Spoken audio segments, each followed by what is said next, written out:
एक खालिस्तानी आतंकी को भी पकड़ा था नेपाल से। वो क्या ऑपरेशन था और किस तरह से उस ऑपरेशन को अंजाम दिया गया? उसकी क्या भूमिका, उस आतंकी का क्या रोल था? देखिए ये जो IC 814 के जो आतंकवादी छुड़वाए थे वो घटना थी 31/12/1999 की। और इससे पहले 3 साल पहले, साढ़े 3 साल पहले का ये था केस। दिल्ली में कुछ आतंकवादी घटनाओं में वांटेड और ज़्यादातर घटनाएं थी, जम्मू की घटनाएं थी। जम्मू कश्मीर में वांटेड महेंद्र सिंह खालसा, जो कि खालिस्तान जिंदाबाद फोर्स का बहुत एक्टिव सीनियर मेंबर था। उसके बारे में खबर मिली थी कि वो आदमी नेपाल में कहीं छुपा हुआ है। तो उसको हमने, हमारे DCP साहब थे दीपक मिश्रा जी, उनसे हमने डिस्कस किया। निखिल कुमार साहब तब उस टाइम पे कमिश्नर साहब थे, उनसे डिस्कस किया गया कि ऐसे ऐसे खबर है, एक आतंकवादी है और जो वैसे तो वांटेड ज़्यादा केसों में जम्मू में है, जम्मू कश्मीर में है, लेकिन हमारे दिल्ली के भी जो लाल किला में आपको पता होगा कि 2 बम ब्लास्ट साथ साथ हुए थे, उन केसेज में उनका डाउट था कि वो शायद उसमें भी शामिल हो। तो उस पक्ष से उस महेंद्र सिंह खालसा को पकड़ने के लिए हमने एक टीम बनाई, 7 मेंबर्स टीम में I was heading that team.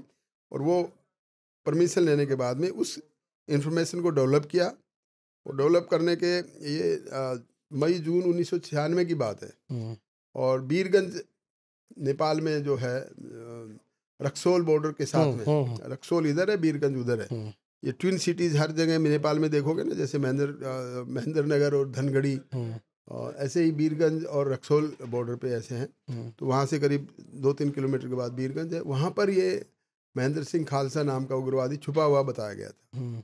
तो हमने 2 महीने के ऑपरेशन किया, उसको वहाँ पर लोकेट किया। लोकेट करने के बाद में अच्छी प्लानिंग के साथ में फिर हमने उसको वहाँ से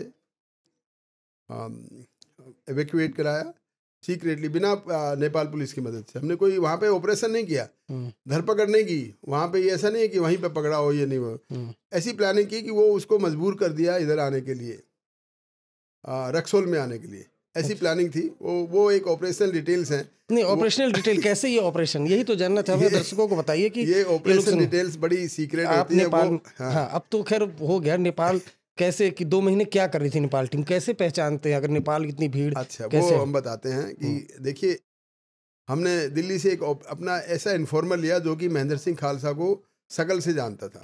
ठीक है। हम रैकी करने गए वहाँ पे महेंद्र सिंह खालसा के ढूंढने के लिए। तो वो बीरगंज शहर बहुत बड़ा शहर नहीं है, बट फिर छोटा भी नहीं है, रीजनेबली अच्छी पॉपुलेशन का शहर है। वहाँ पर एक ही गुरुद्वारा था।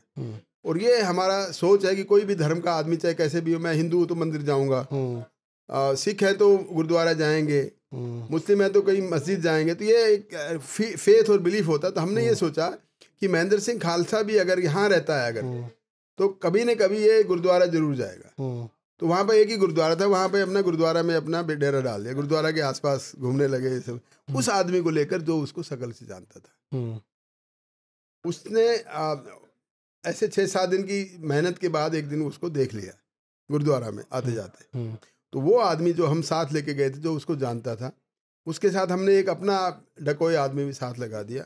क्योंकि एक स्टेज आती कि उस आदमी को हमें बाहर निकालना पड़ेगा। जो आदमी उसको आइडेंटिफाई कर रहा था, जो उसको शकल से जानता था, वो तो उसको भी जानता था ना।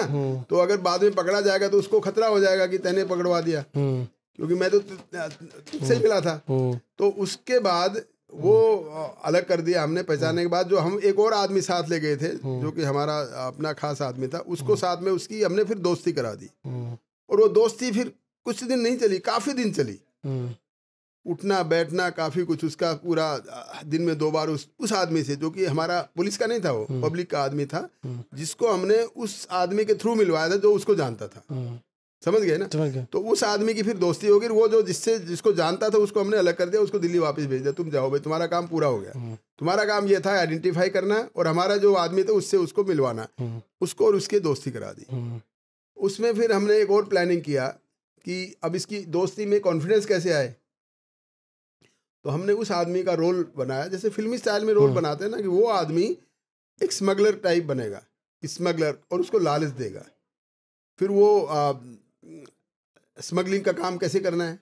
तो उसने गोल्ड बिस्किट्स कहीं से खरीदवाए हमने, और उसको जाके दिए, भाई मैं ये गोल्ड बिस्किट का मैं स्मगलिंग करता हूँ, ताकि उसको फेथ हो जाए उसके ऊपर, गोल्ड बिस्किट्स का मैं स्मगलिंग करता हूँ और ये तुम बिकवा दो। तो वो जितने में खरीदा उससे कम दाम में बिकवाएगा वो ऑब्वियसली। तो उसको भी लालच हो जाएगा कि मैं जैसे एक बिस्कुट को 50,000 में खरीदा और उसको 45,000 में बिकवा दिया उसने, तो 5,000 तू रख ले भाई, कोई बात नहीं। तो इस प्रकार से उसको पर्पज ये था कि हमारे आदमी का और महेंद्र सिंह खालसा का इतना रैप्ता बन जाए, उतना इतनी दोस्ती बन जाए, ताकि वो जब जैसा कहे वैसे ही वो मानने लगे।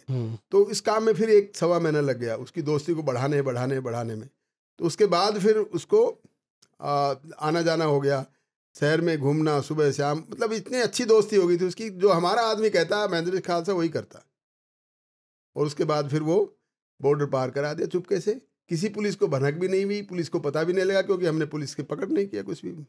तो जब उसको वीरगंज में आया तो उसको फिर ओबियसली हमारी टीम थी, उन्होंने फिर उसको कर लिया। तो पकड़ लिया तो उसने कुछ बोला नहीं, कैसे पकड़ लिया? अब वो कुछ बोला वो बात अलग है, वो थोड़ा मैं इस पर कहना नहीं चाहता।